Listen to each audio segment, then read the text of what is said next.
Hello and welcome to the Honolulu Hawaii Monthly Housing Report. I'm Patrick ONeill with Luxury Homes International, and with me today, the president of TZ Economics and one of Hawaii's leading economists, the illustrious Mr. Paul Brewbaker. Paul, aloha. Aloha, Patrick. All right. Hey, well, much has happened since we spoke last month. There have been new records set in the housing market. And on the economic side, we're seeing perhaps the highest inflation we've seen in 40 years. Nationwide. Nationwide. And then the backdrop to all of that, of course, is the rising interest rates coming from the Fed. So, Paul, I thought we would start off today. Let's talk a little bit about inflation and about interest rates before we get into the housing market. So let me pull up this to share with you, and then we can get your comment. So this was actually from a New York Times article yesterday. I grabbed this. So the consumer price index, 8.5% up. The headline screams highest inflation rate in 40 years. And this is the breakdown of the various categories. And at the same time, Paul, I think it was last month, the Fed downgraded GDP growth estimates for 2022 for the U.S. economy. So I have a question for you. Looking at these items here, it seems to me so much of this is fueled by supply chain issues. And obviously not an overheated economy if we're looking at a 3% GDP growth for forecast 2022. A lot of it looks like things you could plausibly avoid. You know what I mean? Like used cars and trucks. Okay, I guess I'm not buying a used car. And then and airfares, that's kind of like, I'm still sitting on a $475 round trip ticket from Honolulu to Denver, which I bought during COVID, which they allow me to change anytime I want. So they wrote me a forward contract for $475, an airplane flight and a round trip between a city pair. And they wrote me a call option, a swaption, to swap it into another ticket anytime I want for $475. Now, the airfare to Denver right now is about twice that. Wow. Right? Because things are going back to normal.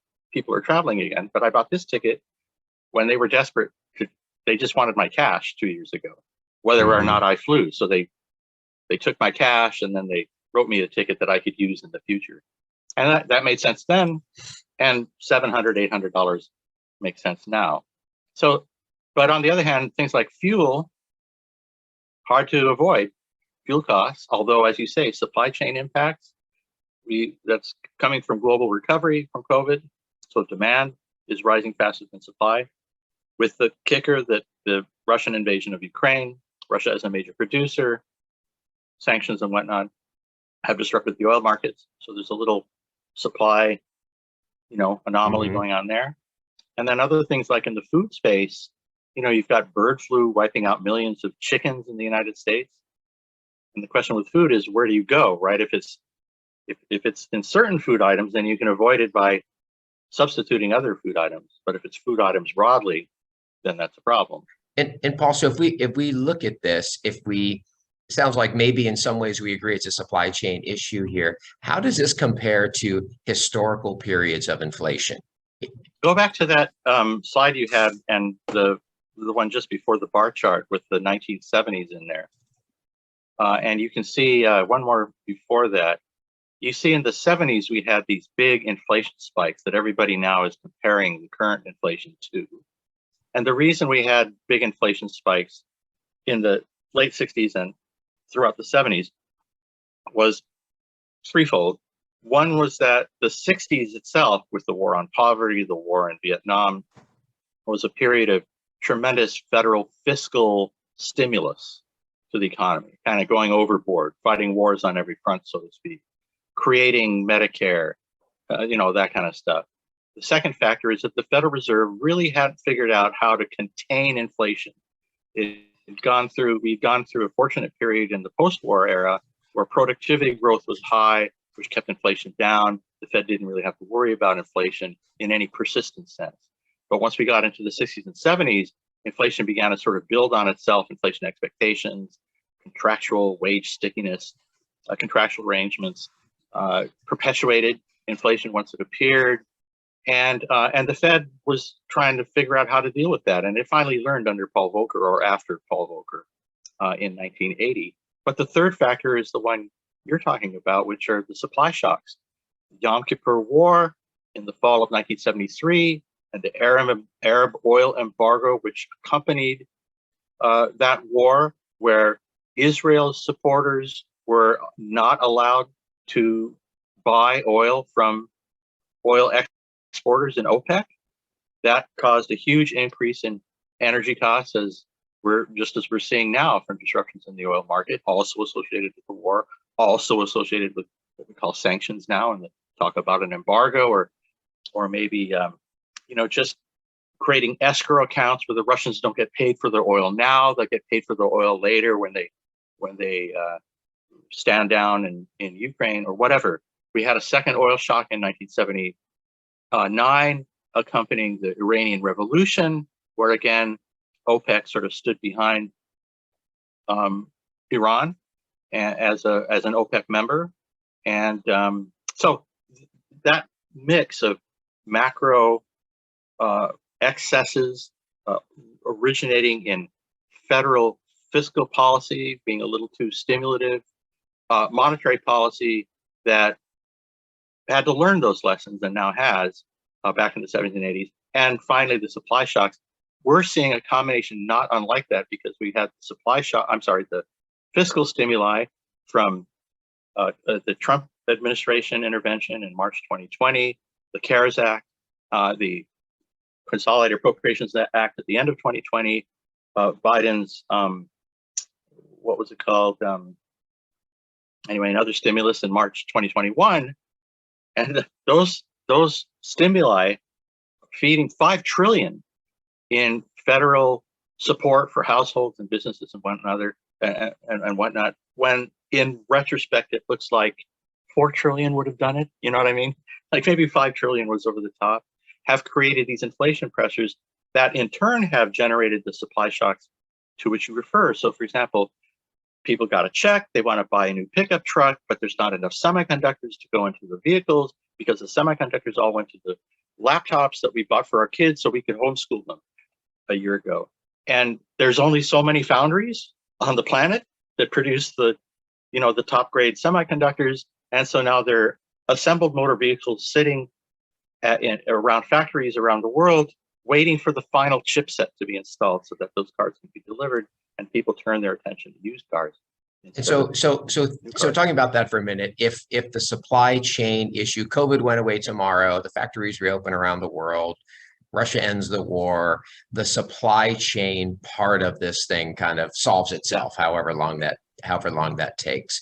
Is there still inflationary pressure in the economy from all the stimulus spending, or is that more insignificant in comparison to the supply chain issues?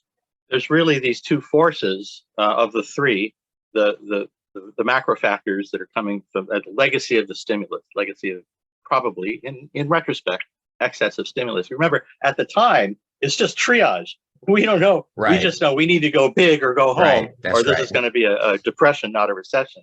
But yes, in retrospect, too much stimulus. And then second, the supply chain disruptions, which would have occurred because of COVID anyway, but were aggravated when everybody got the last round of checks or whatever was going on with the with the 2021 stimulus. So you put the two together, and that puts the Fed in a box, because the Federal Reserve has an inflation goal of 2%. The U.S. number is 8.5%, and the Fed's trying to engineer a return, sort of disinflate the economy, remain at full employment, but get the inflation rate to come down, when all it can do by raising interest rates is subdue some of the macro factors that are over here. I think, did I put them over here? I put them over here.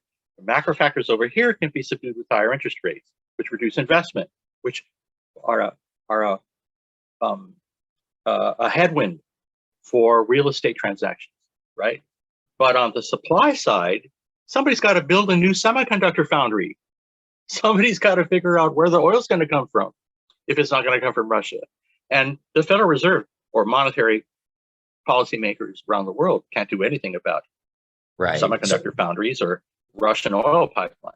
So I guess And so let me ask this question a different way.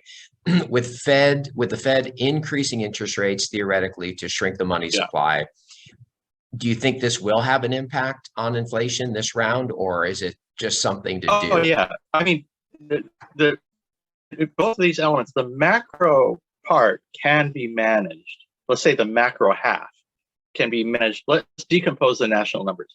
2% is the Fed's target. 2 is the number, and the number is 2. 8% is the actual number. We want to get down to 2. 2 more percentage points are probably the supply chain effects, the disruptions to the supply chain. And then the remaining 4 percentage points are the macro over stimulus or whatever that the Fed's going to rein back in. And that's so in principle, the 2 percentage points of supply chain inflation should work out on their own. They're supply problems. The Fed can control aggregate demand. The Fed can't control aggregate supply. Aggregate supply is resolved by creating more supply.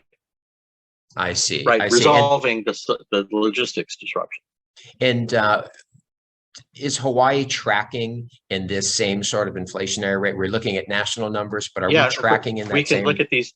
Let's just look at the Hawaii data for a second. Exact same stuff, everything we talked about. Here are the Hawaii inflation data, and you can see that our inflation is not higher than it was in 1990 and is not higher than in the 70s. So this is not the highest inflation in 40 years. It's the highest inflation in 30 years, but only by a smidge. And the 2 series here I've shown are headline and core inflation. I'll come back to that in just a second. The decomposition for Hawaii, very much like the nation, concentrated in fuel, used vehicle costs, and then increasingly food, which is of course a problem. An average that's up around 7.5% now in terms of headline inflation. But this core inflation rate, which is inflation for people who don't eat or drive, the inflation minus the food and energy costs. And so, a better characterization of the macro part of this, right? That this gap here is the supply side effect. And then this gap between the core rate and the 2% target, which we were at. We were at the 2%, target before COVID came. That gap is the macro excess. And when you break it down, the macro excess for Hawaii is about 3 or 4 percentage points. The US is more like 4 or 4.5. And then the supply shock is about 2 percentage points. What this means with higher interest rates, however, and higher home prices, is that affordability is deteriorating really rapidly.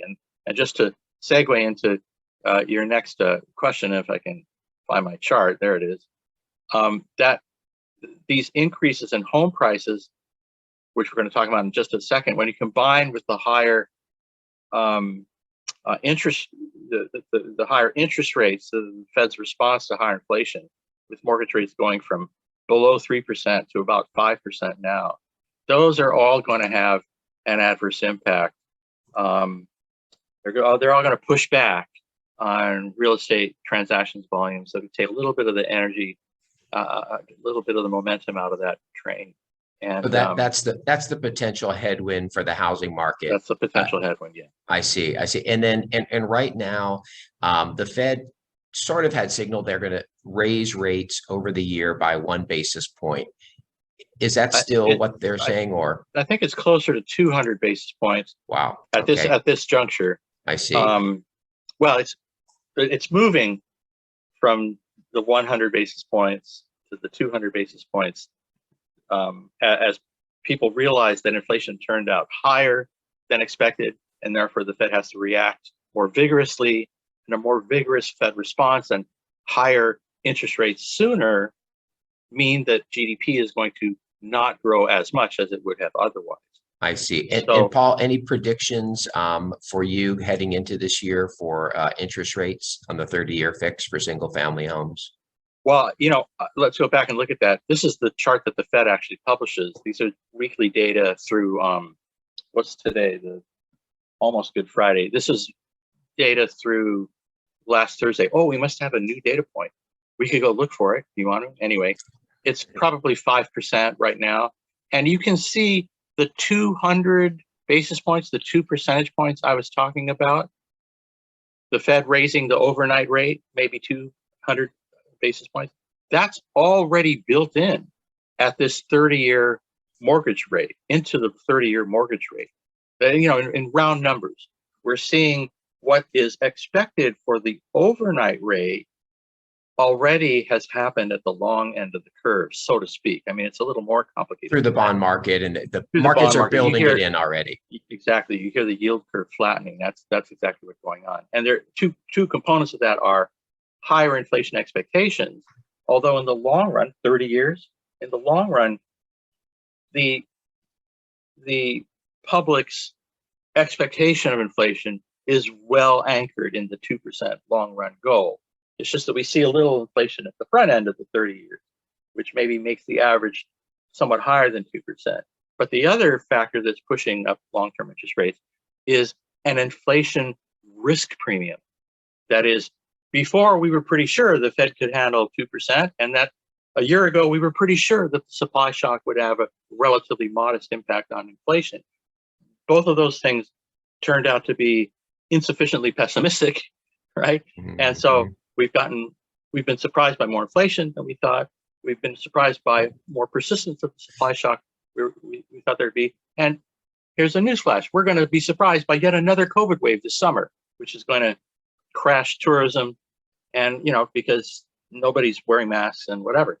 And like we should be surprised by that, it's still a pandemic. And those kinds of risks, things, well, I mean, maybe should have known that was going to happen. We should have known another variant was going to come. Those create uncertainty about the future, which adds a risk premium. I see. That makes sense. Structure of interest rate. That makes a lot of sense. Okay. Hey, Paul, let's take a quick break. When we come back, we're going to talk about home prices and the new records that were set this past month. Okay, so stand by. We'll be right back with Paul Brewbaker.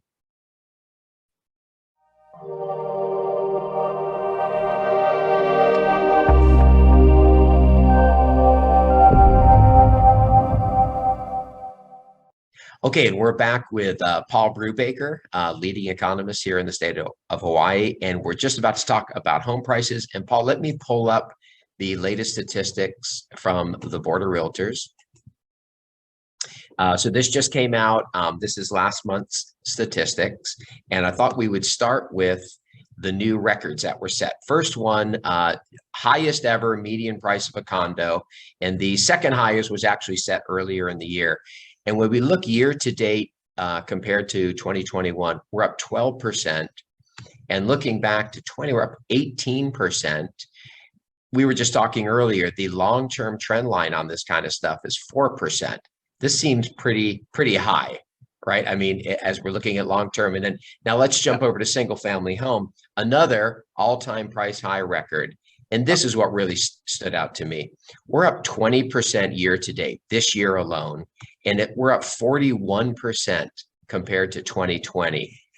That just seems like an incredible jump in pricing. What's your thought on that? And are we in some sort of a bubble-licious territory?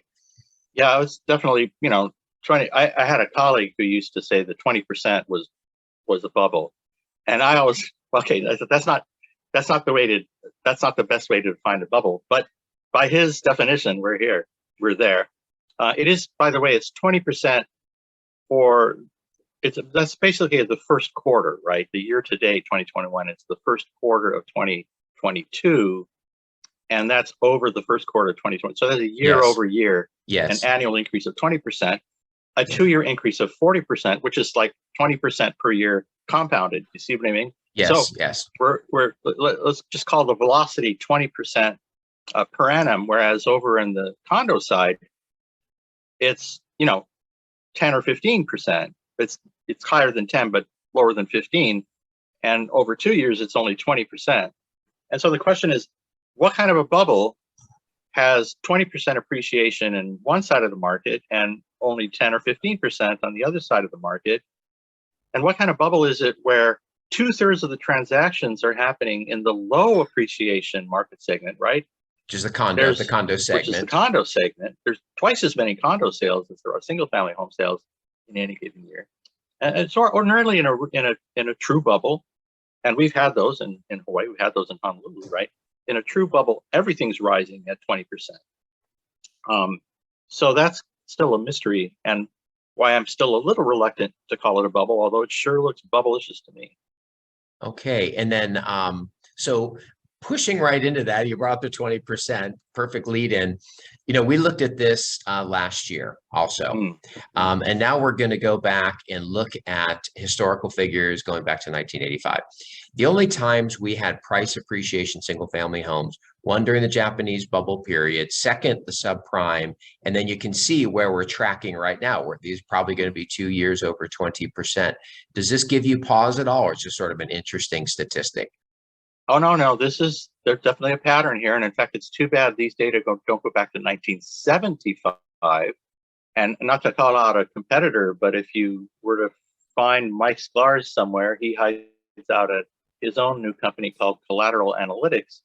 But Mike compiled data for locations that go back into the 70s. So there's some data lurking out there. I just can't get my hands on them. If you go back to the 1970s, you see a third bubble, in addition to the subprime bubble in the early 2000s and the Japan bubble at the end of the 1980s. You see an inflation hedging bubble in the late 1970s, kind of 78, 79, 80. Happened really fast, blew up almost as quickly because the Fed raised interest rates under Paul Volcker at the end of 1979 or 1980.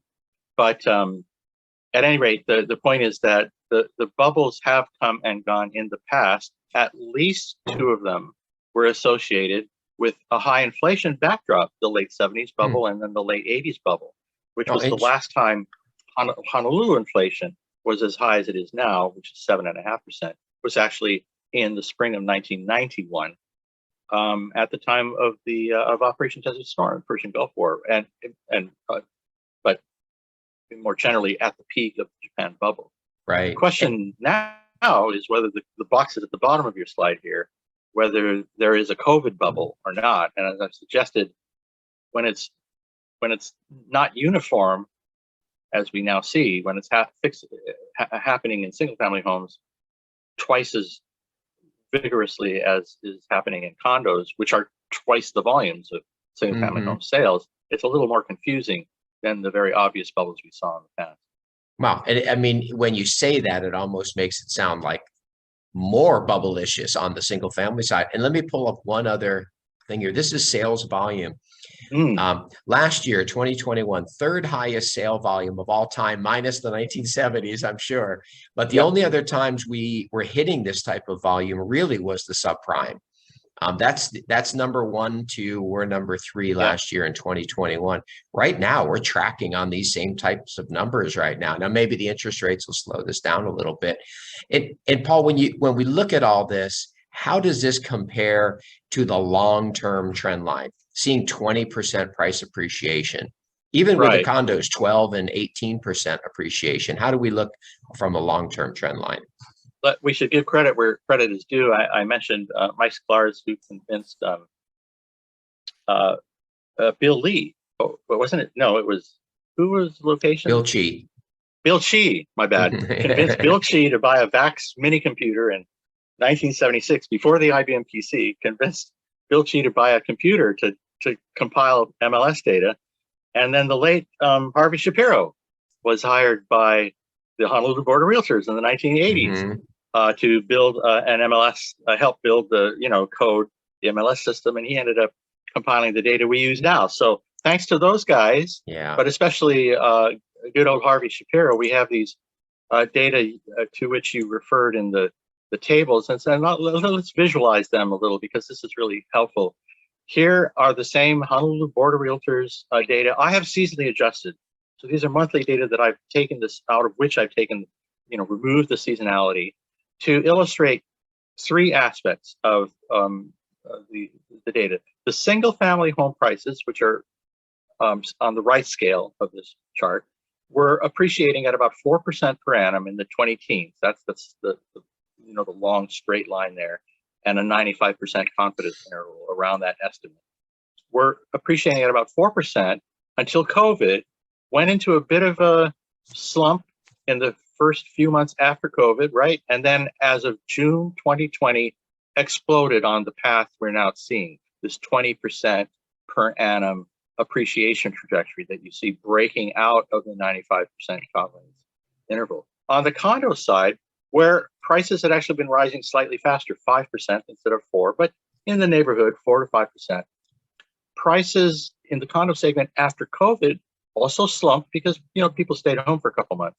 But then in the post-COVID period, while they've been coming up, have only come back to the prior trend and remain well ensconced in the 2 standard error bandwidth around that trend. So it remains, as I say, remains to be seen whether in the current environment, condos are in a bubble or not. By the way, single family median prices, which back in 2016 or 2017 were roughly 2 times the median price for a condo, today are 2.3 going to 2.4 times. So relatively speaking, condos are kind of a bargain. I mean, they're more expensive than condos anywhere else in the country almost. But like I say, for this island, relatively speaking, they're kind of a bargain. And only relative prices matter unless you move. In the longer term, as you reported in the table of annual data you showed, these same monthly data fit a pattern of both the bubbles to which you referred, the Japan bubble in the late 80s, the subprime bubble in the early 2000s, and this emerging bubble in the single family segment post-COVID, as well as demonstrate this longer term convergence to trend. Now we have some quarterly data, again, thanks to Mike Sklar's. So here's Harvey Shapiro's data, here Mike Sklar's data, and indeed, we can compare to median prices in what I like to call the rest of California. That's a joke, haha. These are Honolulu medians, single family medians compared to San Jose, Santa Clara County, San Francisco area, Orange County, and San Diego Carlsbad. These numbers, as you can see, move strongly with each other, although Honolulu's lost a little bit as some of these California markets have surged with the .com event in the late 1990s, and then more recently, kind of the app-driven successes, social media-driven successes of the technology sector more recently. When you look at Hawaii prices in the longest high frequency or quarterly frequency data set we have from the Federal Housing Financial Administration, is that what it's called? They compile mortgage collateral data. So these are not just sales data now, but these also include collateral valuations from these massive mortgage-backed security pools. So it's a pretty good indication of a broad measure of value. These are indices, right? So I arbitrarily have rebased the index to 2018.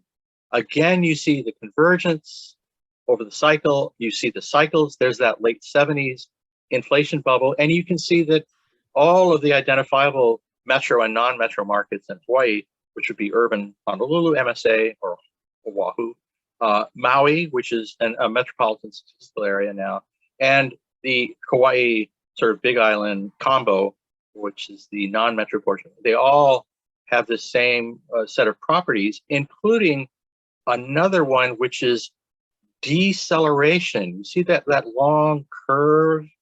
That's prices rising at a faster rate in the high inflation era of the 70s and maybe 80s than in the lower inflation era of the 2010s. When you take the inflation out, you see this remarkable trend. So abstracting from the inflation, which was higher in the past and has been lower more recently, and most recently has surged partly because of unanticipated supply shocks, grounded in the COVID pandemic. When you take out all of that inflation variability and noise, you get this remarkable real appreciation series for Honolulu, for Oahu, again, showing the bubbles. So the bubbles are real. but the bubbles also implode. And because we're in a high inflation environment right now, that upsurge in values we've been seeing, this is only through the end of last year now. This does not include first quarter 2022. But that recent surge is partly driven by the higher inflation backdrop. And so you have to be, again, I think the jury's out about whether or not we're going to have another one of these bubbles like the 80s and early 2000s ones. But if we do, by the way, we'd be talking about prices in the neighborhood of 1.6 to 2 million as the median home price within a year or two. I mean, Wow. if it's really a bubble, that's where we'd be headed. So this what we're looking at right now, this last chart, this is taking out inflation. Taking out the urban Hawaii consumer price index measure of inflation and leaving the valuation trajectory that's illustrated here in the FHFA index. So if we add the inflation to this chart, then we see this. Yeah, I see. That's so right. with the inflationary pressures, we're rising above long-term trend line, but take the inflation out of it, we seem to be kind of in the long-term trend line. Well, it looks to me as if 2022 is the year we decide whether we punch through that trend or not. Mm-hmm. And more importantly, whether we punch out of this 95% confidence interval. Right, the way I've run this regression, 95% of the time, the numbers are going to bounce around within that bandwidth. I mean, we can reasonably be confident that we'll stay, within plus or minus one of these. Oh, I'm sorry, this is supposed to be 2 standard errors, not 1. But when we punch out of that bandwidth, that's when we get into true bubbles territory. And when we talk about bubbles, I do like to, reserve the expression for a situation in which several of these things have converged. More than 20% nominal inflation more than 20% nominal house price appreciation if the inflation rate is relatively moderate. A breakout of the sort we were just looking at, breakout from the historical bandwidth, but also a detachment from economic fundamentals. When you look around at the prices, they don't seem rooted in anything that's really going on in the economy. Right. They're being driven by what Alan Greenspan used to call irrational exuberance, right? It's sort of, we're all into it. We're all flipping houses. We don't know why. And worse yet, we may only be doing it because we think somebody else is going to do it. Right. And put it in the modern parlance is FOMO. They're selling it at that and they're buying, right. I mean, that's what I see, all the time, but who knows, right? I mean, but it keeps going. It keeps going on the single family until the music it doesn't. Stops. And then it's musical chairs and there's a chair missing. That's and somebody, the last guy holding the bag has to wait all the way to the next cycle, right, to get out of trouble. So Paul, we talked about this earlier, summarizing long-term trend line in layman's terms. Generally, we see about a 4 to 4.5% rise, going back to Mike Sklar's data, maybe, when you go through this thing, but there's always that inflationary premium. So when you take that out, you're looking at a 2.5, something like that along the lines. But if we use a 4.5 line, clearly we're punching out when we're in the 20% ranges per year. Definitely. Now, if we've drifted to the low end of the bandwidth, right, it's moving around in the tunnel. For whatever reason, if we've drifted, we had a bad hair year, we had a bad hair decade, and we drift to the lower bound and suddenly we launch, you really kind of have to wait.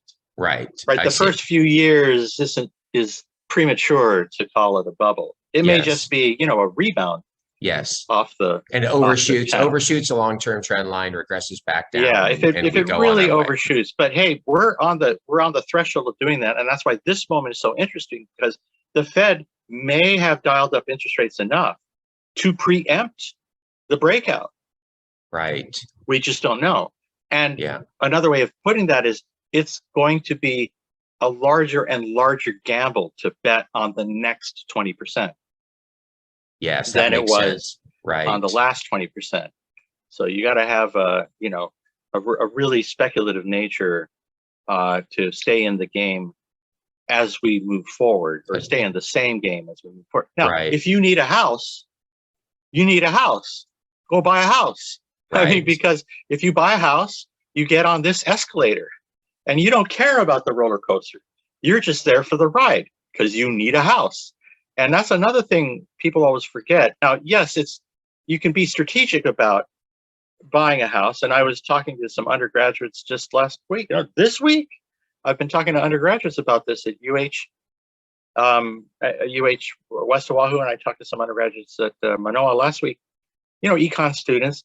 And I told them, look, you guys, this is my life.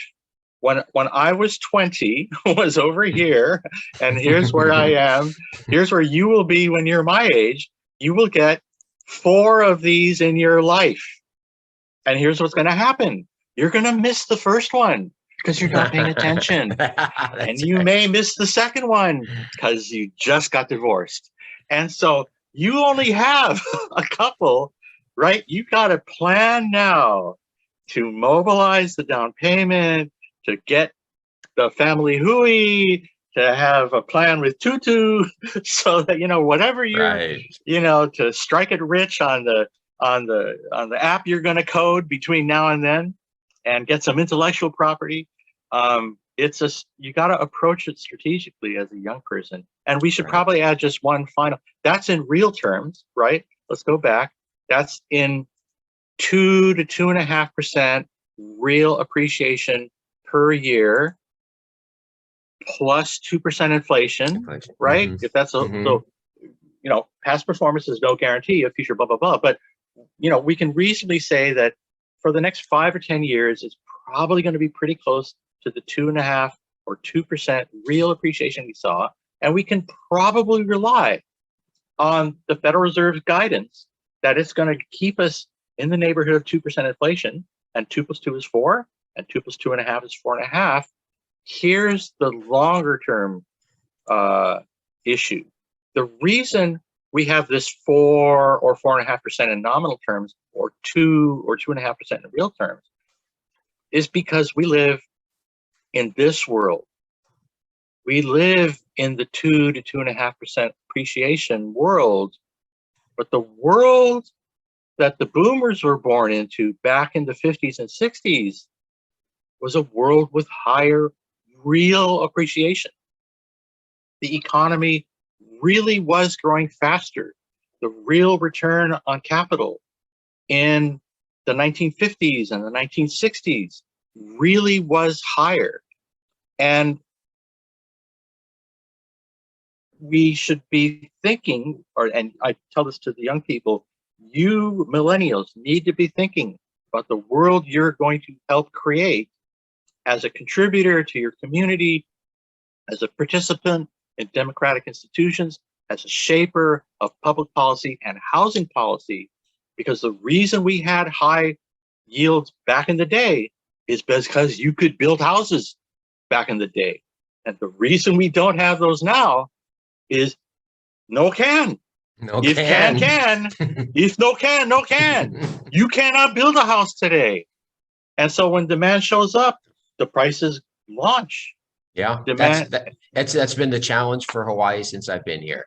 For the last 30, 40 years. Yeah, increase in population and just no building in my backyard, and just creating that imbalance. And we certainly see it even to a greater extent on the outer islands. Well, Paul, let's take a quick break. When we come back, let's talk about supply and any potential relief on the horizon for buyers looking to buy a place. So stand by. We'll be right back with Paul Brewbaker.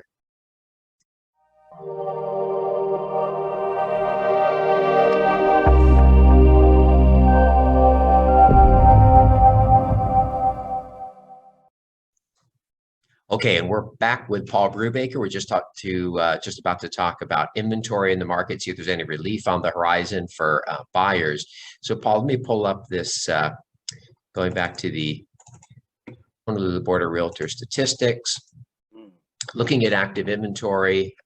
So this is active inventory. You can see single-family homes and condos going back to 2019. And let me pull this up. So we'll kind of walk through the numbers. Closed sales, this is compared to last month. You can see this very big jump, 38% in single family homes. Inventory up slightly, 3.4%, potentially some good news for buyers, but bad news for buyers, good news for sellers. It's 1 month of inventory supply, clearly a strong seller's market, right? No question. If we jump over to the condo side, we see also a very big increase in sales compared to last month. In inventory, slightly down, actually a little bit in the condo sales, and wrapping those two together, absorption and supply, 1.5 months of remaining inventory. And Paul, you and I have talked about this before. Equilibrium in this number between a buyer and seller market, you think is where 5.5, somewhere around there. Months of inventory? Months of inventory. Well, we lived with 3, I think, for much of the 2010s, if I recall correctly. 5 actually sounds a little high, but 3 means 3 a month to shop the house, and then 2 months for title guarantee to close the escrow on it. They're faster than that now, I should say. But I mean, 1 month of inventory remaining is your escrow company working at light speed to get the deal closed. It's crazy. I mean, if no more inventory came on the market today, everything would be sold in 30 days. It would be an escrow. I mean, that's just incredible. That just means offers are being made the day of listing, and right. It's 1 month to closing, but it's like 1 hour to sale. That's right. And by the way, last month, 58% of single family homes sold above the list price, 42% of condos, which it's been that way for the last 2 years. Right. So Paul, looking at the inventory, where do we sit on the long-term trend line for that? Are we? Well, I mean, these are existing homes listed for sale, and we should. Another time we'll spend a little more time looking at new listings, but the flow is like a bathtub, right? The flow of listings into the bathtub is about equal to the flow of units that are being not going down the drain, but being absorbed. That's right. Yes. From the bathtub. But in the backdrop lurks new production, and that's an important factor at work as well. And there, I have to say, both in the long run and the short run, I just can't be that optimistic, partly for the reasons we were just talking about for the break, that we just don't build that many housing units on Oahu. And indeed, we don't build any more units in the 2020s than we used to in the 1920s. Only we have computers. So that speaks to a couple things. One of which is geography, right? So the easy and cheap places to build in Honolulu's urban core a century ago are gone, but also speaks to the fact that you can't build an 850 square foot, 2-bedroom, 1-bath bungalow in Honolulu anymore. And that's all we built in the 1920s. If you look around some of these old, sort of plantation cottage type structures, you got to build something with PV panels on the roof or whatever the building, double wall, construction. So part of it's the regulatory environment, which does make homes safer and more durable, to be sure. And it's important to remember that homes outlast people. So in the long run, we're dead, but the houses are not. And that's something for a younger generation to think about, looking out into the mid-20th century, because when the boomers are gone, their houses will still be here. But meanwhile, in the more near-term environment, if you look at this, after this break in 1975, which is really about regulatory policy in the state of Hawaii. And we used to be on this path. And had we stayed on this path, the path through the 1970s, we arguably would have had some environmental issues and resource management issues to deal with. But we could have managed some of those problems or the congestion that might have come with it. Either way, it's not relevant. The question is moot because we suppressed home building. And we continue to do that today. Indeed, the suppression for the last 50 years has been ongoing and deepening and worsening. If you look at the trend component, the long-term trend component of new home building on Oahu, it's trending downward at an increasing rate. So the good news for a seller is that there's unlikely to be a glut of housing that shows up in the next 5 or 10 years to erode or corrode the value that your property might be able to fetch in the existing home market. But the bad news for buyers is that there may never be a day in the current trends where we build the equivalent, the 21st century equivalent, the 2020s equivalent of what in the 1920s was an 850 square foot, 2-bedroom, 1-bath cottage. And you have this slowdown in building, dramatic slowdown in building, while the world's population is increasing. And who doesn't want to live in Hawaii? Supply and demand. Well, this is the biggest driver of our prices. And I know we have outflow of immigration at certain times, sometimes we have inflow of immigration, but overall, the whole world is growing. And the outer islands, we see this even exacerbated further with the anti-development and not issuing the building permits. Yeah, because there's no room to grow on the Big Island, which is so big that all the other islands fit into the Big Island with land left over. Yeah, it's crazy. Yeah, no, it's a challenge. Now, I'll be the first person to say that the reason housing in Hawaii will never be cheap, will never be inexpensive, is because that tension to which you allude, Hawaii as an attractive place to live. Look at the picture behind you on your screen there. The innate, inherent attractions, environmentally and culturally and so on, of living in Hawaii mean that there will always be latent demand for habitation in Hawaii, whether from prospective residents or from people who will spend part of the year here and are essentially investors. The high prices create the equilibrium to which you allude, which sort of balances that and holds at bay some of that demand. But it does mean that we're kind of stuck with the outcome here in Hawaii. We live in a nice place, so our houses are more expensive. Boo-hoo. Now, the problem that we haven't addressed is the one to which I alluded a couple of seconds ago, which if we can't even build a small, affordable dwelling for those people who will never be able to afford a big house, but also will never be able to afford the average house that you see in America at those middle America prices. That will never happen in Hawaii.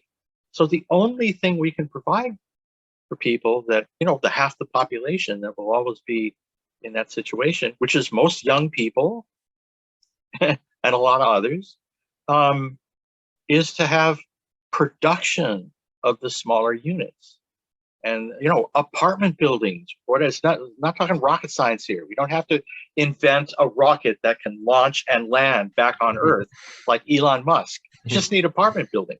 But as you say, the politics of NIMBY being what it is, means that.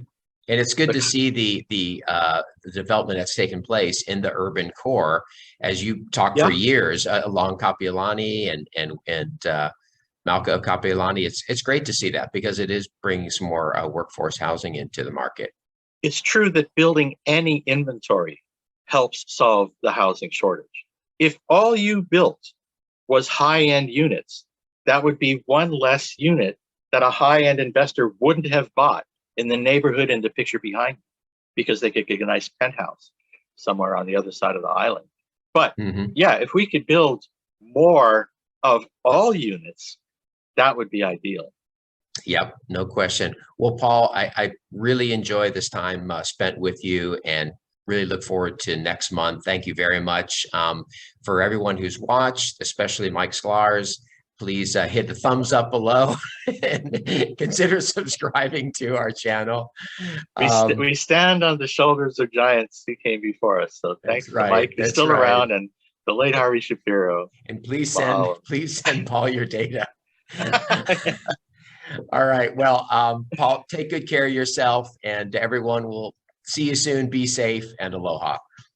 Thanks, Patrick.